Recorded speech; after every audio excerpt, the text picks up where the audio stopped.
দিনী খেদমত এই জায়গাতে আমাদের অনেক নতুন করে চিন্তা করার জায়গা আছে। একটা মানুষ সে তার জীবনে যখন চিন্তা করে আমি উম্মার কল্যাণে দিনের খেদমতে কিছু একটা করব, মোস্ট অফ দ্য কেস তাকে যদি বলা হয় যে ভাই কি কি করা যাইতে পারে, আইটেমের মধ্যে একটা মসজিদ করব, একটা মাদ্রাসা করব, মোস্ট অফ দ্য টাইম এর থেকে বেশি আইডিয়া আমাদের মাথায় আর আসে না। তো এটা নিয়ে তো কোনো সন্দেহ নাই, মসজিদ বানানো, মাদ্রাসা বানানো আলহামদুলিল্লাহ অনেক বড় নেকির কাজ, অনেক বড় সওয়াবের কাজ। সাথে এটা চিন্তা করা দরকার যে ওইটুকু দিয়েই উম্মার পুরা খেদমত পালন করা হয়ে গেল কি না। মসজিদ তো বানাইলাম, টাইলসও লাগাইলাম, এসিও লাগাইলাম, কিন্তু কাতার যে ফজরের ওয়াক্তে এক কাতারও ভরে না, উম্মার সেই প্রবলেমটাও যে একটা সলভ করার মতো প্রবলেম, সেটাও তো ভাবা দরকার। একটু আগেই আমি কিছু দিনী ভাইরা আছেন, ওনারা বেশ কিছু নতুন অ্যাঙ্গেলে দিনী খেদমত করেন, ওনাদের সাথে একটা মিটিং ছিল। ওখানে আলোচ্য বিষয় ছিল হালাল ইনকাম। হালাল সেটা তো একটা আছেই, বাট আমাদের খাবারের ভিতরে অলরেডি হালাল হারাম মিক্সড হয়ে যাচ্ছে, এই বিষয়ে আমাদের অনেকের সচেতনতা নাই। ইভেন বাচ্চাদেরকে আমরা যেসব চিপস বা চকলেট কিনে দেই তার মধ্যে অলরেডি অনেকগুলা যে হালাল না, এটা কিন্তু অনেকের আমাদের মাথায় নাই যে ভাই মুসলমানের দেশ, 92% মুসলমান, এখানে আবার হালাল হারাম খোঁজার যে বিষয় আছে আমরা কিন্তু এটা অ্যাওয়্যারও না। অলরেডি বাংলাদেশে বিক্রি হয় বেশ পপুলার চিপস, শরিয়ার দিক থেকে হারাম, আমি একাধিক আলেম থেকে কনফার্ম হয়েছি। বা আরেকজন আমাকে একটা তথ্য দিলেন, বললেন যে যে মুরগিগুলো জবাই করা হয় বাজারে তার বেশিরভাগ অংশ বিসমিল্লাহ ছাড়াই জবাই করা হয়।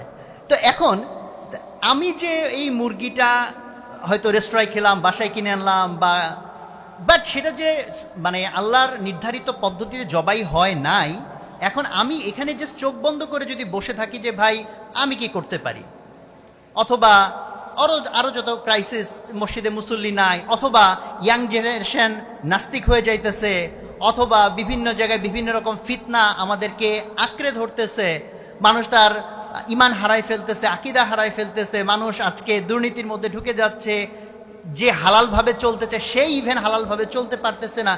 এতগুলো প্রবলেম, এগুলো সলভ কে করবে?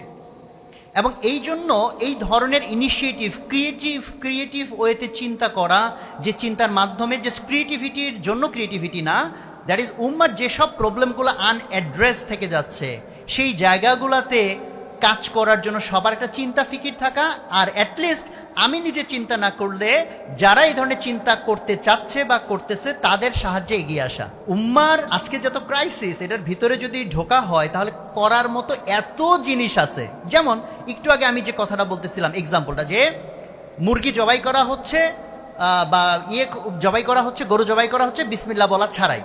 এখন কেউ কিন্তু চিন্তা করতে পারে এটাকে সলভ করা যায় কিভাবে। আলাপ করতে করতে সাথে একজন বলল যে ভাই একটা ইজি সলিউশন হচ্ছে এই সিটি কর্পোরেশন বা সকালবেলা গরু যেগুলো জবাই হয়, এগুলো জবাই হয় কিন্তু সারাদিন ধরে না, সকালের একটা নির্দিষ্ট সময়ের মধ্যে। সো একটা মাদ্রাসায় গিয়ে তাদের সাথে কথাবার্তা বলে, অথবা যারা ফারেক হয়েছে কিছু লোকজনকে আমরা ভলেন্টারিলি মোটিভেট করতে পারি, ভাই সকালবেলা 2টা ঘন্টা তুমি গিয়ে কয়টা গরু কুরবানি দিয়ে আসবা, জবাই করে আসবা, আমার ধারণা অনেক লোক পাওয়া যাবে।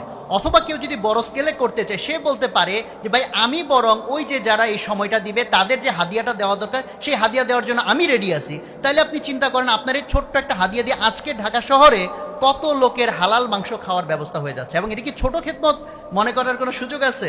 আমি জানি না, কম্পেয়ার করতে চাই না, বাট হচ্ছে যে এই খেদমতগুলোও তো করা দরকার। এটা ইটস অ্যান এক্সাম্পল। সেখান থেকে শুরু করে আপনি যদি আন্তর্জাতিক পর্যায় পর্যন্ত যান, যে ফিলিস্তিনে এইভাবে মানুষকে মেরে ফেলা হচ্ছে আর মুসলমান দেশ আমরা সবাই জাস্ট তাকায় তাকায় দৃশ্য দেখতেছি। আমি হয়তো ভাবতেছি ভাই আমার কি করার আছে। আহমদুল্লাহ ভাই এটা নিয়ে সুন্দর কথা বলছেন, প্রত্যেকটা মানুষেরই করার কিছু আছে, এবং অল্প কিছু না, অনেক কিছু করার আছে, লিটারেলি অনেক কিছু।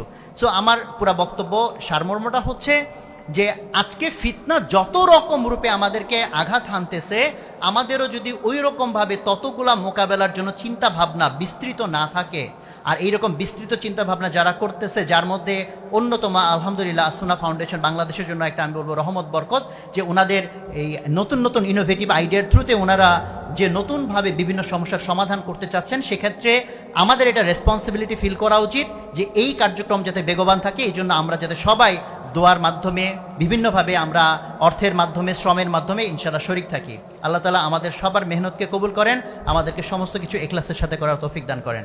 আসসালামু আলাইকুম ওয়া রাহমাতুল্লাহ। আসুন্নাহ ফাউন্ডেশন, উম্মার স্বার্থে, সুন্নার সাথে।